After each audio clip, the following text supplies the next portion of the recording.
সবাই আমরা পূজা পাঠ ভজন জপ তপ ধ্যান যোগ এর কোনো না কোনো মাধ্যমে ভগবানের সাধনা করি। সবারই কিছু না কিছু মনের আশা বা উদ্দেশ্য অবশ্যই থাকে। কারো আশা পূর্ণ হয়, কারো আশা পূর্ণ হয় না। যাদের আশা পূর্ণ হয় তারা মনে করে ভগবান আমাদের কথা শুনেছেন। যাদের আশা পূর্ণ হয় না তারা মনে করে যে আমরা হয়তো পাপী বা আমাদের সাধনায় ত্রুটি রয়ে গেছে। নিজেকে নিজে তুচ্ছ মনে করে, অথবা ভগবান আমাদের সাথে পক্ষপাতী করেছেন। কিন্তু ভগবান বলেন, তোমাদের ভাগ্য আমার হাতে নয়, যার ভাগ্য তার হাতে। আমি কারো সাথে পক্ষপাতী করি না, কাউকে কম বেশিও দেয় না। সবাই তোমরা আমার সন্তান। যে যেমন পূর্ব জন্মে কর্ম করে এসেছো সে ঠিক তেমনি ফল পাবে।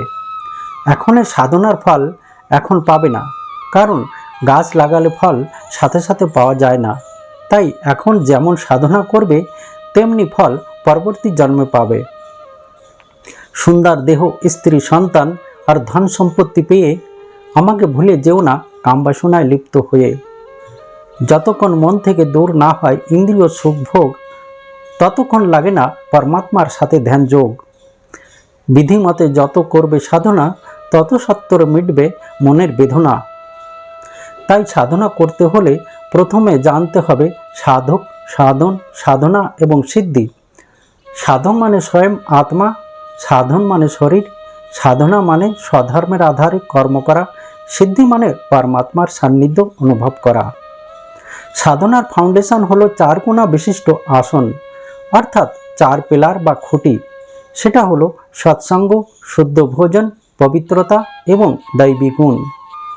সাধনার ফাউন্ডেশন যদি মজবুত হয় তাহলে সাধক সহজেই সাধনায় মঞ্জিল পর্যন্ত যেতে পারে।